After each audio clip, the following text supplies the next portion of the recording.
गणेशाय नमो नमः। जय महाकाल, जय महाकाली, जय हो माँ जगदम्बा की। जय जय सिंहाराम, जय हो लक्ष्मण नारायणाय नमो नमः। जय हो राम भक्त हनुमान जी महाराज की। जय हो छाया पुत्र शनि महाराज की। जय हो नंदी देवता की। जय हो गौ माता की। जय हो माँ आदि शक्ति अम्बा। जय हो माता तुळजा भवानी अम्बा। जय हो माता सप्तशृंगी अम्बा। जय हो माता रेणुका अम्बा। जय हो माता महालक्ष्मी अम्बा। जय हो माता पार्वती। जय हो माँ चामुंडाए नमो नमः। जय हो माता भद्रकाली। जय हो माँ अम्बे। प्रदोष व्रत कथा। प्रदोषवार परिचय एवं महत्व। सर्वप्रथम आता है रवि प्रदोष, आयु व वृद्धि व आरोग्य के लिए। उसके बाद सोम प्रदोष, अभीष्ट सिद्धि हेतु। उसके बाद मंगल प्रदोष, रोगों से मुक्ति व स्वास्थ्य हेतु। बुध प्रदोष, सर्व कामना सिद्धि हेतु। गुरु प्रदोष, शत्रु विनाश हेतु। शुक्र प्रदोष, सौभाग्य और स्त्री की समृद्धि हेतु। शनि प्रदोष, पुत्र प्राप्ति हेतु। जो व्रत करना हो उस वार को पढ़ने वाली त्रयोदशी का चयन करे तथा उसी वार के अनुसार कथा पढ़े या सुने। बोलो हर हर शिव शिव शंभो सांब सदा शिव पार्वती पते हर हर महादेवाय नमो नमः। शिव शिव शिव शंभो। जय हो नीलकंठाय नमो नमः। रुद्र देवताय नमो नमः। जय हो प्रभु हर हर महादेव। प्रदोष व्रत का महात्म्य। प्रदोष अथवा त्रयोदशी का व्रत मनुष्य को संतोषी व सुखी बनाता है।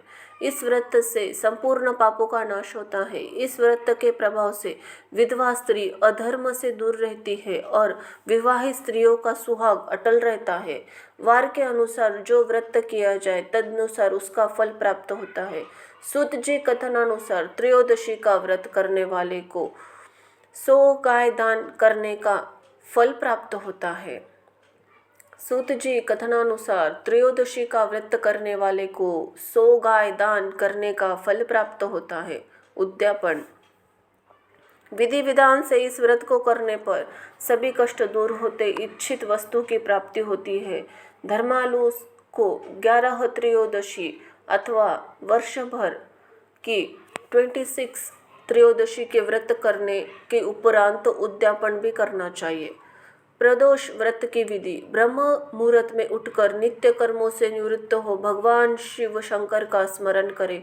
निराहार रहे। सायंकाल सूर्यास्त से 1 घंटा पूर्व स्नानादि कर्मों से निवृत्त हो श्वेत वस्त्र धारण करें। पूजन स्थल को स्वच्छ जल और गाय के गोबर से लिपकर मंडप भली भांति सजाकर 5 रंगों को मिलाकर पद्य पुष की आकृति बनाकर कुश आसन पर उत्तर पूर्व की दिशा की ओर मुख करके बैठे और शंकर भगवान का पूजन करें।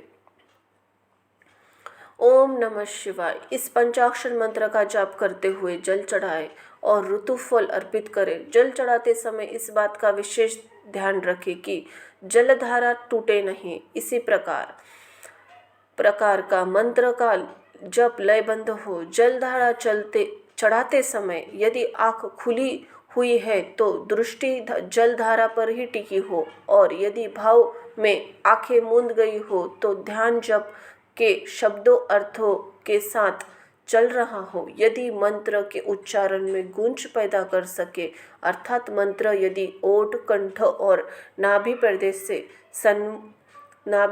से करे तो यह प्रभावी होगा। तो चलिए जानते हैं सर्वप्रथम रवि त्रयोदशी व्रत।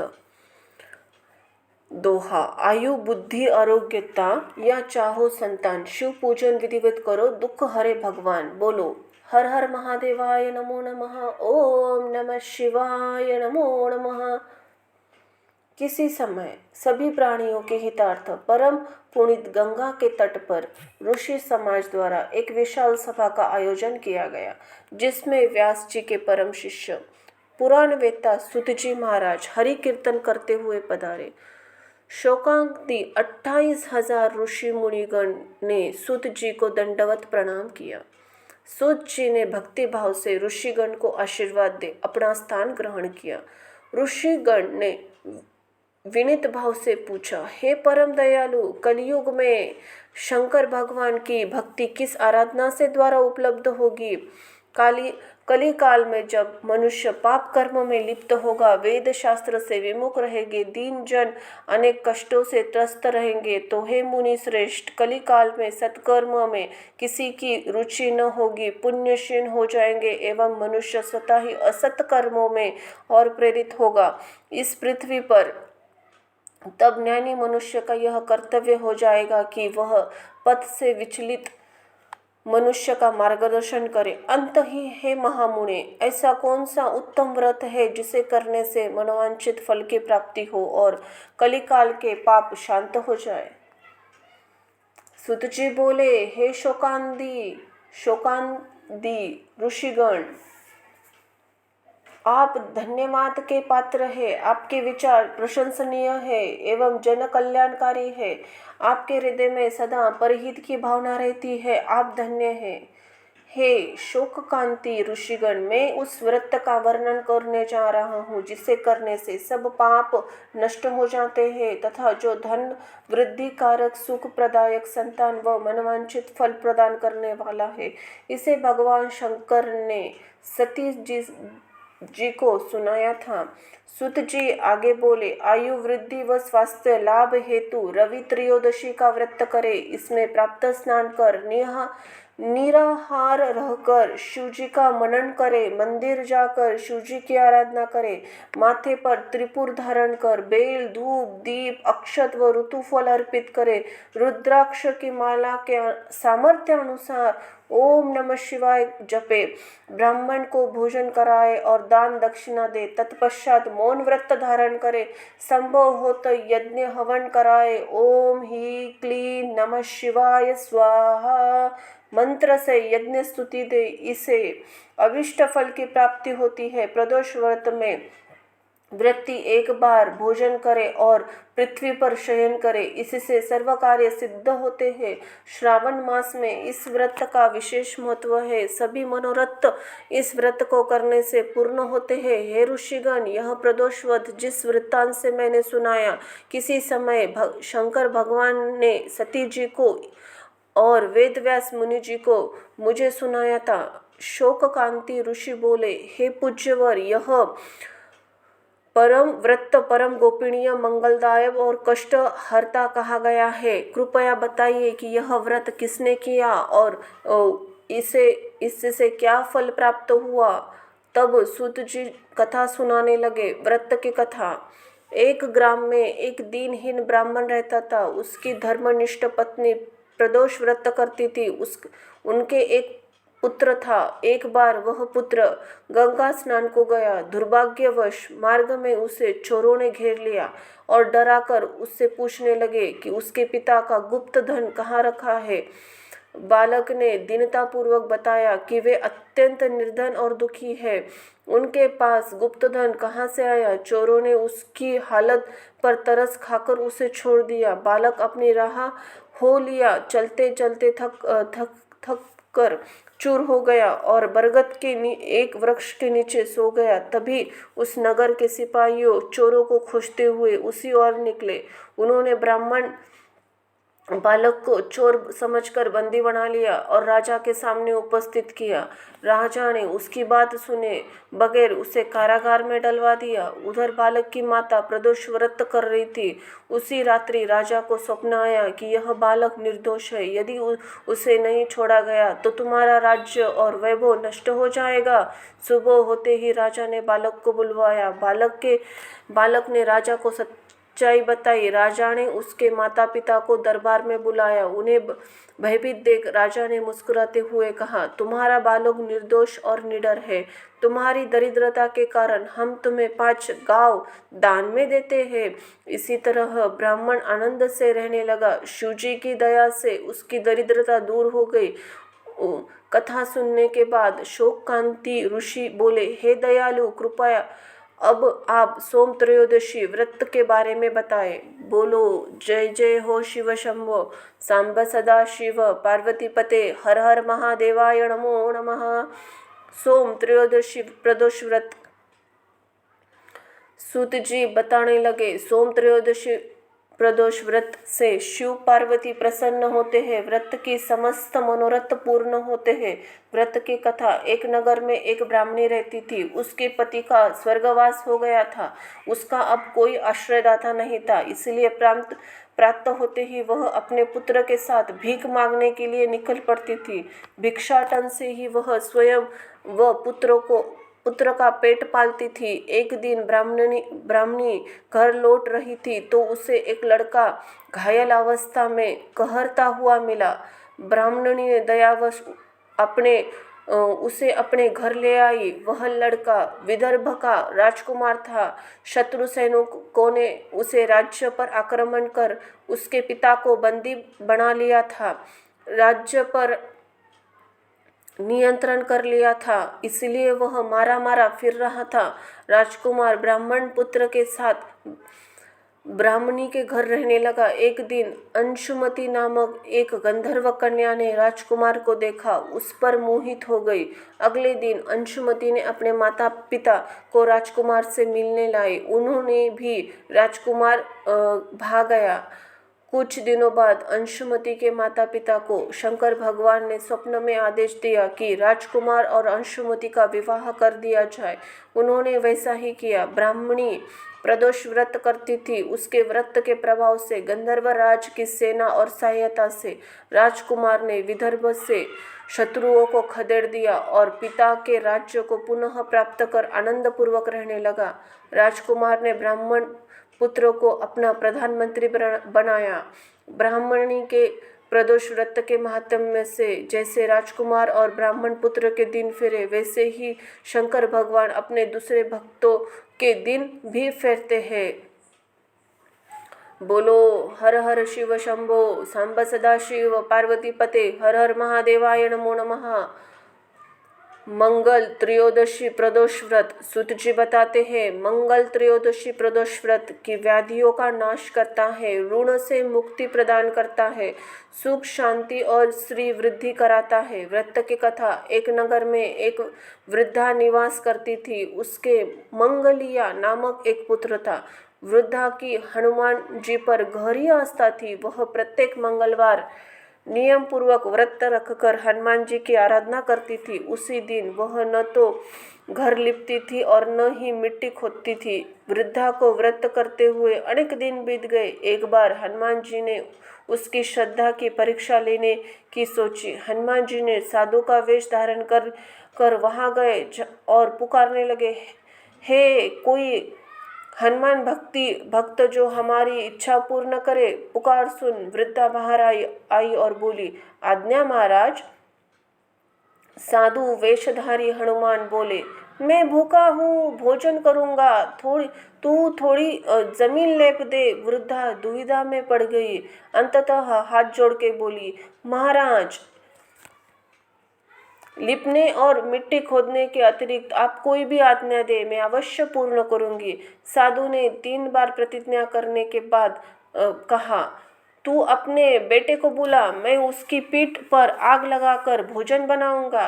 वृद्धा के पैरों तले धरती खिसक गई, परंतु वह प्रतिज्ञाबद्ध थी। उसने मंगलिया को बुलाकर साधु के सुपुत्र कर दिया। मगर साधु रूपी हनुमान जी ऐसे ही मानने वाले न थे। उन्होंने वृद्धा के हाथों से मंगलिया को पेट के बल लिटवाया और उसकी पीठ पर आग जलवाई। आग जलाकर दुखी मन से वृद्धा अपने घर के अंदर चली गई। इधर भोजन बनाकर साधु ने वृद्धा को बुलवाकर कहा, कहा, मंगलिया को पुकारो ताकि वह भी आकर भोग लगा ले। इस पर वृद्धा बहते आंसुओं को पोंछकर बोली, उसका नाम लेकर मुझे कष्ट और कष्ट न पहुंचाओ। लेकिन जब साधु महाराज नहीं माने तो वृद्धा ने मंगलिया को आवाज लगाई। पुकारने की देर थी कि मंगलिया दौड़ा दौड़ा आ पहुंचा। मंगलिया को जीवित देख वृद्धा को सुखद आश्चर्य हुआ। वह साधु के चरणों में गिर पड़ी।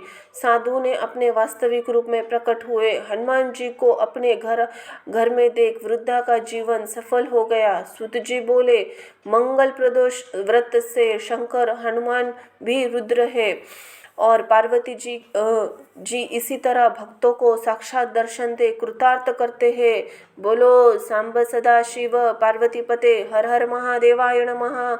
ओम नमः शिवाय नमो नमः। जय हो प्रभु की। बुध त्रयोदशी प्रदोष व्रत। सूत जी आगे बोले, बुध त्रयोदशी व्रत से सर्व मनोकामनाएं पूर्ण होती है। इस व्रत से हरि वस्तुओं का प्रयोग करना चाहिए। शंकर भगवान की आराधना धूप बेल पत्रादि से करनी चाहिए। व्रत की कथा। एक पुरुष का नया नया विवाह हुआ। विवाह के 2 दिनों बाद उसकी पत्नी के मायके चली गई। कुछ दिनों के बाद वह पुरुष पत्नी को लेने उसके यहाँ गया। बुधवार जब वह पत्नी के साथ लौटने लगा तो ससुराल पक्ष ने उसे रोकने का प्रयत्न किया कि विदाई के लिए बुधवार शुभ नहीं होता, लेकिन वह नहीं माना और पत्नी के साथ चल पड़ा। नगर के बाहर पहुंचने पर पत्नी को प्यास लगी। पुरुष लोटा लेकर पानी की तलाश में चल पड़ा। पत्नी एक पेड़ के नीचे बैठ गई। थोड़ी देर बाद पुरुष पानी लेकर वापस लौटा तो उसने देखा कि उसकी पत्नी किसी के साथ हंस हंस कर बातें कर रही है। उसने उसके लोटे से पानी पी रही है। उसको क्रोध आ गया। वह निकट पहुंचा तो उसके आश्चर्य का कोई ठिकाना ही न रहा। उस आदमी की सूरत उसकी भांति थी। पत्नी भी सोच में पड़ गई। दोनों पुरुष झगड़ने लगे। भीड़ इकट्ठी हो गई। सिपाही आ गए। हमशक्ल आदमियों को देख वे भी आश्चर्य पड़ गए। उन्होंने स्त्री से पूछा, उसका पति कौन है? वह की कर्तव्य विमूढ़ हो गई। तब वह पुरुष शंकर भगवान से प्रार्थना करने लगा, हे भगवान, हमारी रक्षा करें। मुझसे बड़ी भूल हो गई कि मैंने सास ससुर की बात नहीं मानी और बुधवार को पत्नी को विदा कर लाया। मैं भविष्य में ऐसा कदापि नहीं करूँगा। जैसे ही उसकी प्रार्थना पूरी हुई, दूसरा पुरुष अंतर्धान हो गया। पति पत्नी सुकुशल अपने घर पहुँच गए। उस दिन के बाद पति पत्नी नियम पूर्वक बुध त्रयोदशी प्रदोष व्रत रखने लगे। बोलो सांब सदा शिव पार्वती पते हर हर महादेवाय नमो नमः। ओम नमः शिवाय नमो नमः। गुरु त्रयोदशी प्रदोष व्रत। सूत जी फिर बोले, शत्रु विनाशक भक्ति प्रिय व्रत है यह अति श्रेष्ठ। वार मास तिथि सर्व से व्रत है यह अति ज्येष्ठ। व्रत कथा। एक बार इंद्र और वृत्तासुर की सेना में घनघोर युद्ध हुआ। देवताओं ने दैत्य सेना को पराजित कर नष्ट भ्रष्ट कर डाला। यह देख वृत्तासुर अत्यंत क्रोधित हो स्वयं युद्ध के उद्यत हो गया। असुरी माया से उसने विकराल रूप धारण कर लिया। सभी देवता भयभीत हो गुरुदेव बृहस्पति के शरण में पहुँचे। बृहस्पति महाराज बोले, पहले मैं तुम्हें वृत्तासुर का वास्तविक परिचय दे दूं। वृत्तासुर बड़ा तपस्वी कर्मनिष्ठ है। उसने गंधमादन पर्वत पर घोर तपस्या कर शिवजी को प्रसन्न किया। पूर्व समय में वह चित्ररथ नाम का एक राजा था। एक बार वह अपने विमान से कैलाश पर्वत पर चला गया। वहाँ शिवजी के वाम अंग में माता पार्वती जी को विराजमान देख वह उपहास पूर्वक बोला, हे प्रभु, मोह माया में फंसे होने के कारण हम स्त्रियों के वशीभूत रहते हैं, किंतु देवलोक में ऐसा दृष्टिकोण नहीं हुआ कि स्त्री अलिंग बंध हो सभा में बैठे। चित्ररथ के यह वचन सुन सर्वव्यापी शिवशंकर हंसकर बोले, हे राजन, मेरा तो व्यवहारिक दृष्टिकोण ही पृथक है। मैंने मृत्युदाता कालकूट महाविष का पान किया है, फिर भी तुम साधारण जन की भांति मेरा उपहास उड़ाते हो। माता पार्वती क्रोधित हो चित्ररथ से संबोधित हुई, अरे दुष्ट, तूने सर्वव्यापी महेश्वर के साथ ही मेरा उपहास उड़ाया है। अंत ही एवं मैं तुझे वह शिक्षा दूंगी कि फिर तू ऐसे संतों के उपहास का दुस्साहस नहीं करेगा। अब तू दैत्य स्वरूप धारण कर विमान से नीचे गिर, मैं तुझे शाप देती हूँ। जगदम्बा भवानी के अभिशाप से चित्ररथ राक्षस योनि को प्राप्त हुआ। ओ त्रष्टा नामक ऋषि के तप श्रेष्ठ तप से उत्पन्न हो वृत्रासुर बना। गुरुदेव बृहस्पति के आगे बोले, वृत्रासुर बाल्यकाल से ही शिवभक्त रहा है। अंत ही है इंद्र, तुम बृहस्पति प्रदोष व्रत कर शंकर भगवान को प्रसन्न करो। देवराज ने गुरुदेव की आज्ञा का पालन कर बृहस्पति प्रदोष व्रत किया। गुरु प्रदोष व्रत से प्रताप से इंद्र ने शीघ्र ही वृत्रासुर पर विजय प्राप्त कर ली और देवलोक पर शांति छा गई। बोलो उमापति शंकर भगवान की जय हो। सांब सदा शिव पार्वती पते, हर हर महादेवाय नमो नमः। शुक्र त्रयोदशी प्रदोष व्रत। सूत जी बोले, अभिष्ट सिद्धि कामना यदि हो हृदय में विचार, धर्म अर्थ कामादि सुख मिले पदार्थ चार। व्रत कथा। प्राचीन काल की बात है, एक नगर में 3 मित्र रहते थे, एक राजकुमार, दूसरा ब्राह्मण कुमार, तीसरा धनिक पुत्र। राजकुमार ब्राह्मण कुमार का विवाह हो चुका था, धनिक पुत्र का भी विवाह हो गया था, किंतु गौणा शेष था। एक दिन तीनों मित्र स्त्रियों की चर्चा कर रहे थे। ब्राह्मण कुमार ने स्त्रियों की प्रशंसा करते हुए कहा, नारीहीन घर भूतों का डेरा होता है। धनिक पुत्र ने यह सुना तो तुरंत ही अपनी पत्नी को लाने का निश्चय किया। माता पिता ने उसे समझाया कि अभी शुक्र देवता डूबे हुए हैं, ऐसे में बहू बेटियों को उनके घर से विदा करवा लाना शुभ नहीं होता। किंतु धनिक पुत्र नहीं माना और ससुराल जा पहुंचा। ससुराल में भी उसे रोकने की बहुत कोशिश की गई, मगर उसने जिद नहीं छोड़ी। माता पिता को विवश होकर अपनी कन्या की विदाई करनी पड़ी। ससुराल से विदा हो पति पत्नी नगर से बाहर निकले थे ही उनकी बैलगाड़ी का पहिया अलग हो गया और एक बैल की टांग टूट गई। दोनों को काफी चोटें आई, फिर भी वे आगे बढ़ते रहे। कुछ दूर जाने पर उनकी भेंट डाकुओं से हो गई। डाकू धन धान्य लूट गए। दोनों रोते पिटते घर पहुंचे। वहां धनिक पुत्र को सांप ने डस लिया। उसके पिता ने वैद्य को बुलवाया। वैद्य ने निरीक्षण के बाद घोषणा की कि धनिक पुत्र 3 दिन में मर जाएगा। जब ब्राह्मण कुमार को यह समाचार मिला तो तुरंत वह आया। उसने माता पिता को शुक्र प्रदोष व्रत करने का परामर्श दिया और कहा, इससे पति पत्नी सहित वापस ससुराल भेज दे। सारी बाधाएं इसलिए आई है क्योंकि आपका पुत्र शुक्र अस्त में पत्नी को विदा कर लाया है। यदि यह वहां पहुंचा जाएगा तो सब बच जाएगा। धनिक को ब्राह्मण कुमार की बात ठीक लगी। उसने वैसा ही किया। ससुराल पहुंचते ही धनिक कुमार की हालत ठीक हो गई। शुक्र प्रदोष के माध्यम से सभी घोर कष्ट टल गए। बोलो सांब सदा शिव पार्वती पते, हर हर महादेवाय नमो नमः। शिव शिव शंभो। शनि त्रयोदशी प्रदोष व्रत। सूत जी बोले, पुत्र कामना हेतु यदि विचार शुभ शुद्ध शनि प्रदोष व्रत पारायण करे, सुभक्त विशुद्ध। व्रत कथा। प्राचीन समय की बात है, एक नगर में सेठ धन दौलत और वैभव से संपन्न था। वह अत्यंत दयालु था। उसके यहाँ से कभी कोई भी खाली हाथ नहीं लौटता था। वह सभी को जी भरकर दान दक्षिणा देता था। लेकिन दूसरों को सुखी देखने वाले सेठ और उसकी पत्नी स्वयं काफी दुखी थे। दुख का कारण था कि उनके संतान का न होना। संतानहीनता के कारण दोनों घुले जा रहे थे। एक दिन उन्होंने तीर्थ यात्रा पर जाने का निश्चय किया। अपने कामकाज सेवकों को सौंप चल पड़े। अभी वे नगर से बाहर निकले थे कि उन्हें एक विशाल वृक्ष के नीचे समाधि लगाए एक तेजस्वी साधु दिखाई पड़े।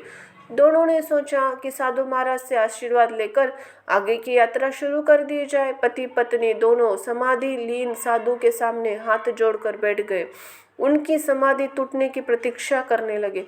सुबह से शाम और फिर रात हो गई, लेकिन साधु की समाधि नहीं टूटी, मगर सेठ पति पत्नी धैर्यपूर्वक हाथ जोड़े पूर्ववत बैठे रहे। अंत ही अगले दिन प्रातःकाल साधु समाधि से उठे। सेठ पति पत्नी को देख वह मंद मंद मुस्कुराए और आशीर्वाद स्वरूप हाथ उठाकर बोले, मैं तुम्हारे अंतर मन की कथा भाप रहा हूँ वत्स।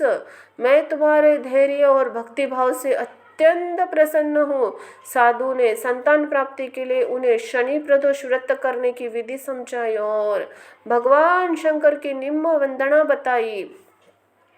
हे रुद्रदेव नमस्कार, शिव शंकर जगत गुरु नमस्कार, हे नीलकंठ सूर नमस्कार, शशि मौली चंद्र सुख नमस्कार, हे उमाकांत सुधी नमस्कार, उग्र तत्व रूप नमस्कार, ईशान ईश प्रभु नमस्कार, विश्वेश्वर प्रभु शिव नमस्कार।